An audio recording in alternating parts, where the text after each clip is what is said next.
Salahuddin STP. Kami silakan Bapak.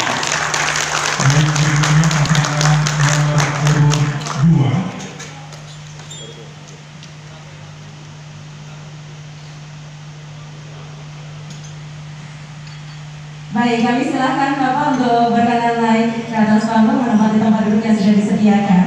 Kemudian mari kita sambut pasangan calon wali kota dan wakil wali kota Pekalongan nomor urut 2. Iya, silakan kepada Ibu Haja Balkis Dia, SDM beserta Haji Mahfuz Abdullah, LC MSI.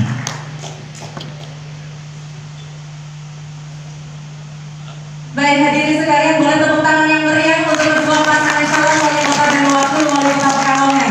Sebenarnya ini ada pasangan yang ketiga tadi. Iya. Pasangan ketiga nomor urut 3. Teddy Harun dan Dea Alina sebagai MC-nya. Baik, malam hari ini agar tidak tegang ya, karena ini bukan debat publik, kita ngobrol santai. Meskipun ngobrol santai tetap dalam pengawasan Bawaslu Kota Pekalongan dan juga ada KPU yang sudah hadir Bapak ya. Ini Bapak sudah senyum-senyum sepertinya sangat siap mengawasi Pak ya. Iya, ini juga dari Polres Pekalongan Kota. Iya, betul sekali. Perwakilan dari Polres Pekalongan Kota. Dan untuk acara pada malam hari ini, kedua pasangan calon akan menyampaikan visi misinya terlebih dahulu, yang nantinya juga akan diberikan durasi waktu untuk masing-masing paslon agar adil ya. Jadi malam hari ini untuk ngobrol santainya tetap kita berikan durasi waktu. Dan sebelumnya terima kasih atas kehadirannya Bapak Wali Kota Pekalongan. Dan hadirin sekalian, untuk acara pada malam hari ini kita akan mendengarkan terlebih dahulu visi misi dari kedua pasangan calon wali kota dan wakil wali kota Pekalongan dengan durasi maksimal 10 menit. Untuk itu kami silahkan pasangan calon nomor urut 1 Bapak Haji Ahmad Afzan Aslan Junaid SE dan Bapak Haji Salahuddin STP untuk menyampaikan visi dan misinya selama durasi 10 menit. Baik, sudah siap Bapak? Duduk nggak apa-apa, kita ngobrol santai saja. 10 menit dari sekarang, silakan. Bismillahirrahmanirrahim. Assalamualaikum warahmatullahi wabarakatuh. Yang saya hormati Ketua DNPK RI Kota Pekalongan, Bapak Nusron dan jajarannya. Yang saya hormati Ketua DNPK RI Pusat, Bapak Basri Budi Utomo beserta jajarannya. Yang saya hormati para panelis, yang saya hormati paslon nomor 2 Bapak Ibu Haji Ibu Haja Balkis Dia dan Bapak Mahfuz Abdullah. Yang saya hormati dari Forkopimda hadir secara pribadi Bapak Dandim, hadir yang diwakilkan Bapak Kapolres dan Bapak Kajari. Yang saya hormati relawan atau tim dari pasangan Aladin. Yang saya hormati relawan maupun tim dari pasangan baru. Ya, saya akan menyampaikan visi misi pasangan Aladin. Memang visi misi kita yaitu bagaimana menjadikan masyarakat Kota Pekalongan lebih sejahtera, mandiri, berbudaya dengan nilai-nilai religius. Yang tentunya ada 5 pilar yang fondasi dari visi misi kita, yaitu tentang kesehatan, pendidikan, ekonomi, kebudayaan, dan sarana dan prasarana. Visi misi kita ya, ada 8 dan 17 misi. Yang pertama ini dari misi unggulan kita adalah meningkatkan kualitas pelayanan di bidang kesehatan, sosial, dasar, dan lainnya. Yang kedua adalah mewujudkan sumber daya manusia yang religius, kompeten, dan produktif guna menjawab tantangan di era perubahan ini. Dan yang ketiga, mewujudkan lingkungan pemukiman yang nyaman. Dan yang keempat, mewujudkan sarana dan prasarana perkotaan berdasarkan prinsip pembangunan kota yang berkelanjutan. Dan yang kelima, membangun ekonomi kreatif berbasis pada potensi lokal. Dan yang keenam, melestarikan budaya kearifan lokal serta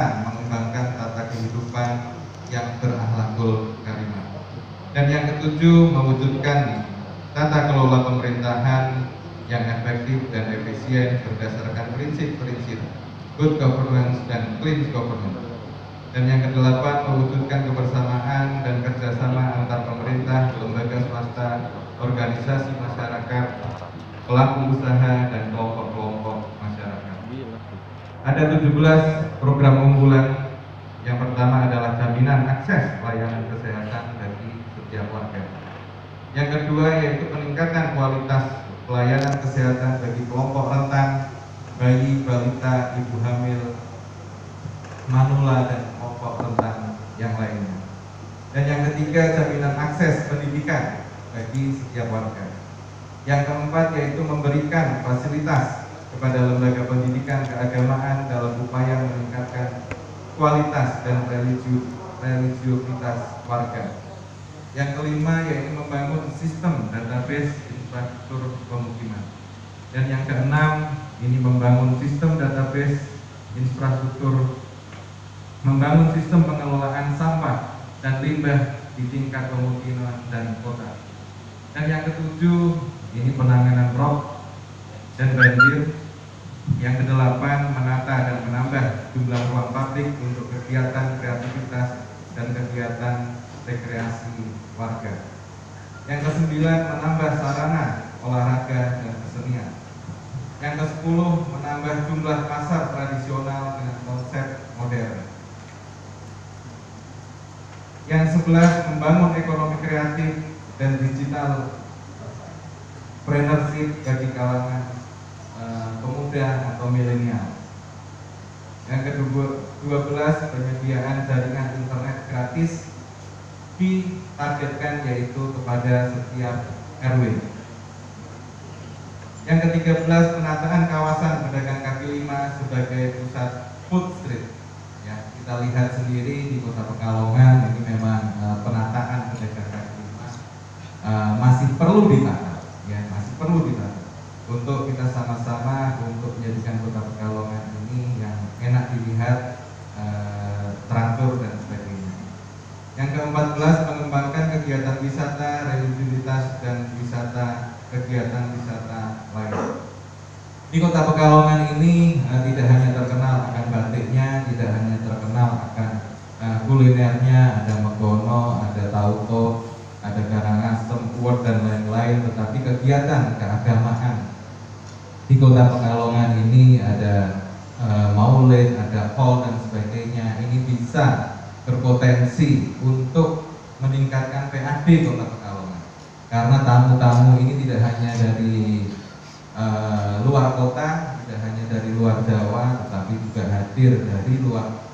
Ini bagaimana kita mengembangkan potensi supaya hotel-hotel juga hunian penuh, kuliner juga tamu-tamu banyak yang di kuliner, baik itu di khas Kota Pekalongan dan sebagainya. Dan yang paling penting kita bisa mengarahkan untuk bagaimana para tamu ini bisa membeli batik dan ekonomi Kota Pekalongan ini bisa berkembang. Yang ke-15, mengembangkan Pekalongan sebagai pusat kuliner pesisir. Karena potensi kita terhadap pesisir ini masih sangat besar sebetulnya, tetapi belum kita garap secara maksimal. Dan yang 16, peningkatan kesejahteraan bagi guru madrasah, sekolah swasta, TPQ, madrasah diniyah, dan pondok pesantren.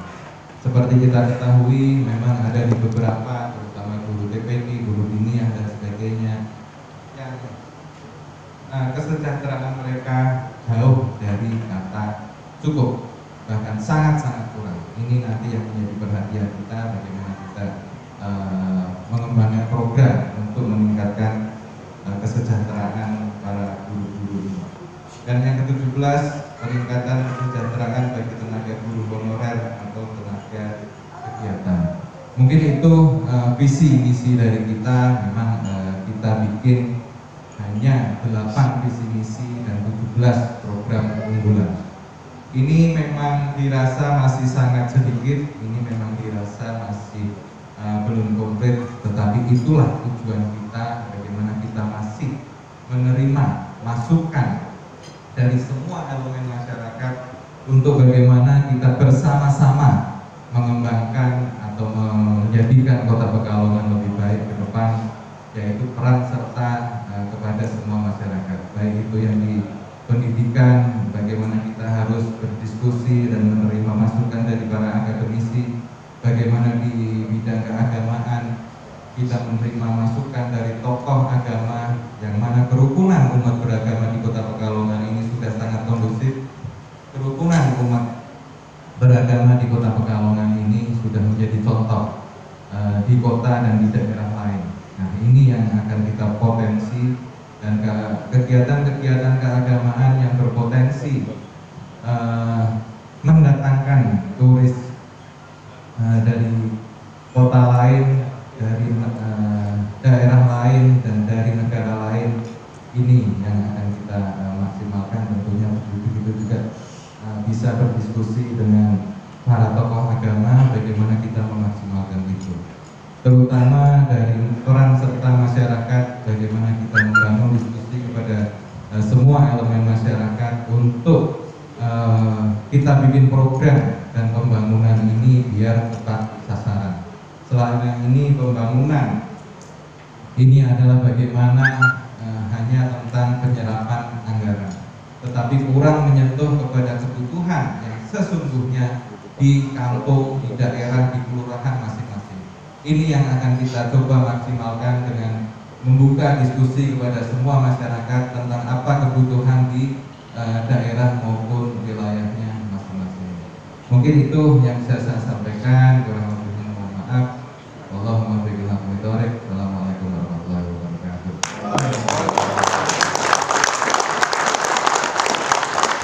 Masih ada 20 detik tapi sudah cukup Pak ya? Baik, kemudian hadirin sekalian, mari kita dengarkan visi misi dari pasangan calon wali kota dan wakil wali kota Pekalongan nomor urut 2. Untuk itu kami silakan pasangan Ibu Hajah Gadis Diak SAG STMM dan Bapak Haji Mahrus Abdullah LCMSI. 10 menit dari sekarang. Oke, siap.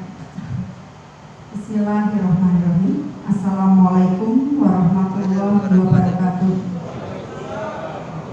Dan saya hormati, mohon maaf saya sebut pertama karena yang punya gawe yaitu Ketua Umum Pusat GNPK Bapak Basri Utomo beserta Bapak Nusron sebagai Ketua GNPK Kota Pekalongan, dan yang saya hormati serta saya banggakan jajaran Forkompinda Kota Pekalongan, hadir secara pribadi Pak Dandi, terima kasih. Dan yang mewakili dari Kapolres dan Kajari, juga Ketua Bawaslu dan Ketua KPU, para panelis yang terhormat, serta para panitia penyelenggara dan ibu bapak yang saya hormati. Senang sekali malam hari ini saya bisa hadir di tengah ibu dan bapak yang merupakan orang-orang terpilih di Kota Pekalongan. Untuk itu saya ingin menyampaikan visi misi pasangan nomor 2, pasangan Bu Balkis dan Mas Mahrus. Untuk visi kami adalah mewujudkan Kota Pekalongan yang religius, maju, sejahtera, unggul dan berbudaya. Adapun kami memiliki 9 misi dan 20 program strategi yang akan kami jalankan. Yang pertama, meningkatkan penguatan nilai-nilai keagamaan, karakter dan budi luhur, di mana di dalamnya berisi program strategis yaitu peningkatan kualitas dan kuantitas TPQ di Kota Pekalongan, serta meningkatkan kesejahteraan guru honorer, guru madrasah, guru MTQ, TPQ, para pengasuh pondok pesantren, takmir masjid, musola, serta guru-guru ngaji atau ustadz dan ustadzah ngaji. Kemudian untuk nomor 2, meningkatkan akses pemerataan dan mutu penyelenggaraan pendidikan dasar, di mana di dalamnya meliputi program bekerjasama dengan pemerintah Provinsi Jawa Tengah untuk bisa membangun SMA negeri di Kecamatan wilayah Pekalongan Barat, di mana di sana belum ada SMA, sementara program pendaftaran sekolah berdasarkan zonasi. Kemudian yang kedua, yang berikutnya, pemberian bantuan bagi para siswa dari keluarga yang kurang mampu serta siswa berprestasi. Untuk berikutnya, meningkatkan kualitas serta keterjangkauan dan pemerataan pelayanan kesehatan, di mana kami meluncurkan program meningkatkan jaminan layanan kesehatan bagi masyarakat tidak mampu, baik berupa BPJS gratis maupun peningkatan pelayanan di puskesmas-puskesmas dan di rumah sakit bedah. Yang keempat, mengembangkan ekonomi daerah berdasarkan potensi lokal dan menguatkan ekosistem kota kreatif berbasis batik dan seni budaya. Dengan program strategisnya, membangun kembali pasar induk Banjarsari di tempat semula yang terbakar. Kemudian mendorong pertumbuhan UMKM melalui 3 hal: ketersediaan bahan baku, peningkatan kualitas produksi, serta fasilitasi kebutuhan permodalan dan hak paten, dan menambah jaringan pemasaran. Mendorong pemerintah pusat untuk membangun pelabuhan perikanan onshore di pantai Selamaran. Yang kelima, meningkatkan kualitas daya dukung dan kelestarian lingkungan hidup yang bersih, asri, dan nyaman, di mana program strategi kami adalah mewujudkan kebersihan sungai dari kotoran sampah dan pencemaran limbah. Berikutnya, meningkatkan kualitas dan kuantitas ruang terbuka hijau serta penataan kawasan dan pemukiman menuju kawasan bebas kumuh dan layak huni.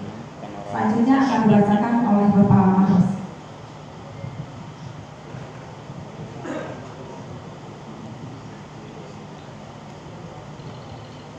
Terima kasih. Assalamualaikum warahmatullahi wabarakatuh. Saya meneruskan visi misi dari kami sekaligus program dari kami pasangan nomor 2. Misi kami yang ke-6 yaitu mengembangkan infrastruktur wilayah dan penataan tata ruang dengan melibatkan sebesar-besarnya partisipasi masyarakat. Dari misi ini turunan program kami yaitu membangun fasilitas sarana prasarana penanggulangan banjir serta merevitalisasi drainase secara komprehensif dan berkelanjutan, kemudian juga mendorong dan memfasilitasi pembangunan jalan atau jalur lingkar ruang. Misi yang ke-7, penguatan kelembagaan, profesionalisme dan tata kelola pemerintahan yang akuntabel, efektif, serta terintegrasi.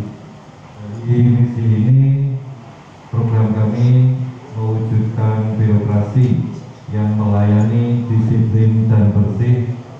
Ini sesuai dengan tema kita pada malam hari ini. Yang kedua, penurunan dari misi kami, penguatan penerapan teknologi informasi komunikasi secara terintegrasi dalam penyelenggaraan pemerintahan atau integrated government. Kemudian penguatan kelembagaan, pemberdayaan perempuan, dan partisipasi publik. Misi kami yang ke-8, penguatan jejaring atau kerjasama dan pemanfaatan teknologi informasi untuk peningkatan mutu pelayanan dan percepatan pembangunan. Turunan dari misi ini, pengembangan infrastruktur, sarana, prasarana, dan sistem pendukung ilmu pengetahuan dan teknologi informasi atau IPTEK secara terintegrasi. Dan misi kami yang terakhir, nomor 9, melestarikan budaya dan kearifan lokal sebagai bagian pengembangan potensi pariwisata sekaligus media integrasi masyarakat. dari misi ini, program kami memperkuat komunitas yang bergerak di bidang kepemudaan, olahraga, seni dan budaya yang berbasis kearifan lokal. Yang kedua, membangun kolam renang, membenahi stadion sepak bola Stadion Muda, dan menata kembali lapangan Sorogenen sebagai ruang publik. Dan yang terakhir, peningkatan penyelenggaraan event-event budaya yang berkembang di masyarakat sebagai daya tarik kunjungan wisata. Ini 9 visi misi dan program dari kami, di mana pada saat kami menggodok visi misi program, kami melibatkan berbagai unsur dan pakar.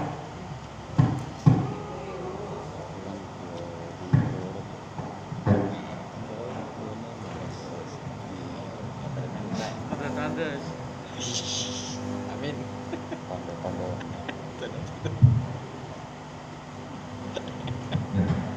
Di mana pada saat kami menggodok visi misi program ini, kami melibatkan para pakar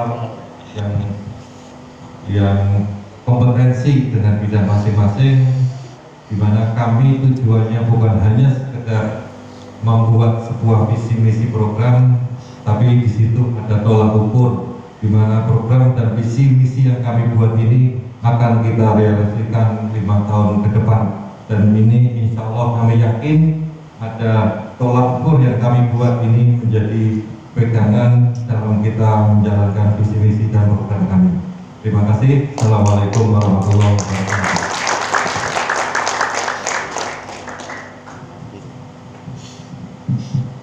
Baik, sisa waktunya 30 detik sudah cukup Bapak Ibu. Baik, hadirin sekalian, beri tepuk tangan yang meriah sekali lagi untuk Bapak Pengacara Wali Kota dan Wakil Wali Kota Pekalongan, pasangan Aladin dan Bagus. Dan untuk pasangan Aladin hanya sendiri Pak, ya? Karena kebetulan Pak Salahuddin kan ada kendala, masih sakit. Kita doakan semoga cepat sehat ya, dan siap untuk menghadapi debat publik yang nantinya akan digelar oleh KPU Kota Pekalongan. Baik, dan hadirin sekalian, inilah saat yang ditunggu-tunggu, yaitu ngobrol bareng pasangan Aladin dan Bagus. Kita akan mendengarkan jawaban dari kedua pasangan calon melalui pertanyaan yang akan disampaikan oleh masing-masing panelis. Tapi sebelumnya, kami akan membacakan terlebih dahulu tata tertib ngobrol bareng pasangan calon wali kota dan wakil wali kota Pekalongan. Yang pertama, tidak ada yel-yel dan atribut dari tamu undangan. Ya, berikutnya tidak diperkenankan tepuk tangan kecuali ada instruksi dari MC. Terus berikutnya satu pertanyaan dari panelis untuk dua pasangan calon. Jadi pertanyaan satu untuk dua pasangan calon. Pertanyaannya sama berarti. Baik, dan kemudian durasi menjawab bagi masing-masing pasangan calon adalah 5 menit.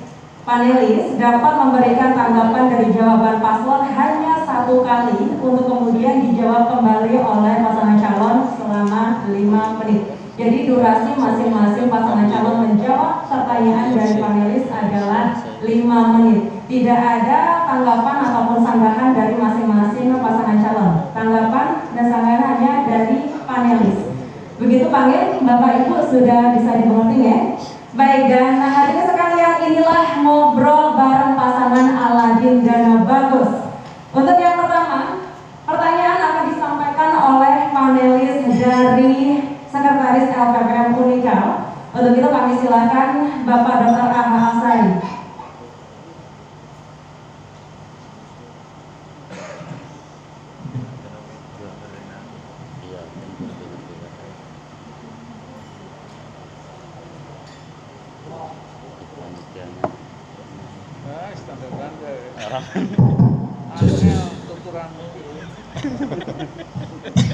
Ya, terima kasih semuanya yang kami hormati Ketua BPK Republik Indonesia, tim panelis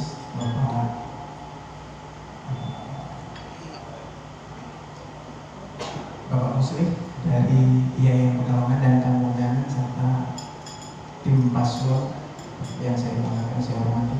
Baik, berdasarkan dari visi dan misi yang sudah disampaikan tadi komplit, baik nomor pasangan urut 1 dan 2, saya rasa cukup untuk memenuhi bagaimana nanti ke depannya kalau kemudian terpilih menjadi pimpinan di Kota Pekalongan. Karena kebetulan background saya adalah ilmu hukum dan pemerintahan, maka tidak jauh pertanyaan akan dari sisi hukum dan pemerintahan. Saya akan menyoroti 3 poin. Yang pertama, kalau bicara soal anti korupsi, bicara soal good governance, kemudian bicara soal tadi yang disampaikan berkaitan dengan efektivitas pemerintahan, maka paling tidak ada 3 hal yang perlu kita benahi. Yang pertama adalah berkaitan dengan substansi hukumnya. Kalau substansi hukum sudah jelas terkait dengan undang-undang, peraturan sampai kepada level perda itu sudah terakomodir, maka tinggal bagaimana struktur dan aparatur penegakan hukumnya. Jadi yang pertama itu substansi, lalu yang kedua itu adalah struktur dan aparaturnya. Dan yang ketiga ini adalah yang paling sulit, karena tidak setiap wilayah ini mampu mewujudkan yang poin ketiga ini. Poin ketiga adalah kultur atau budaya hukum. Nah, bicara soal kultur, maka Kota Pekalongan ini memiliki karakteristik yang menurut pandangan kami sangat kompleks, terutama dari sisi nilai kearifan religius. Kalau bicara pewujudan yang ketiga, nilai budaya hukum, maka pasti akan mengkerucut kepada figur.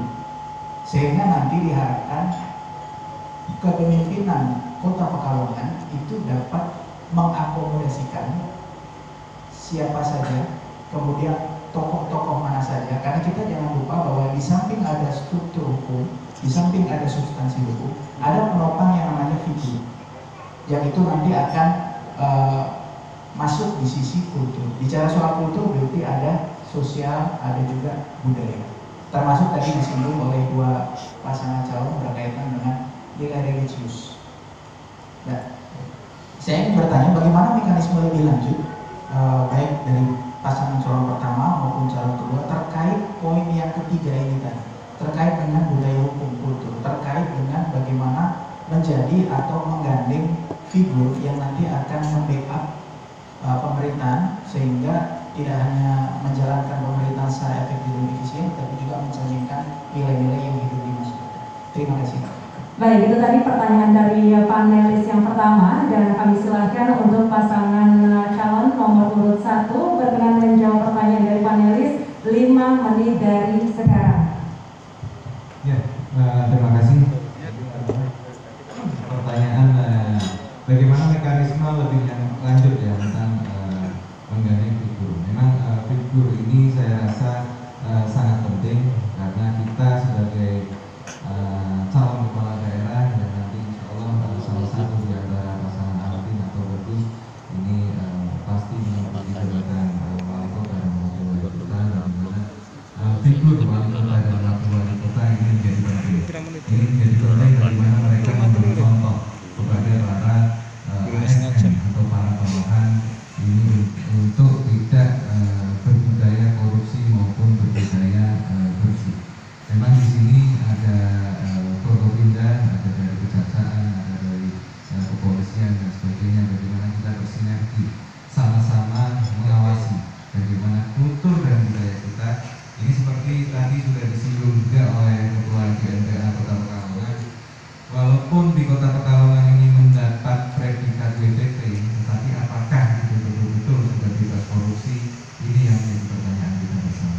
Nah, ke depan bagaimana kita memberi contoh dan bersinergi kepada aparat Forkopimda yang terkait, dan bagaimana juga kita menguatkan yang lebih penting kalau kita bicara tentang ASN maupun kelembagaan, bagaimana peran inspektorat itu harus betul-betul dimaksimalkan, karena di inspektorat ini baik itu pengawasan, baik itu penyelidikan dan sebagainya, ini memang harus betul-betul dikuatkan. Pada poinnya adalah bagaimana kita membangun budaya bebas korupsi, tanpa korupsi, yaitu dengan memberi contoh dan dengan memberi semacam pressure kepada semua ASN dan sebagainya. Dan kita harus, yang lebih penting lagi adalah bagaimana peran inspektorat di ASN ini harus lebih Masih ada waktu Bapak?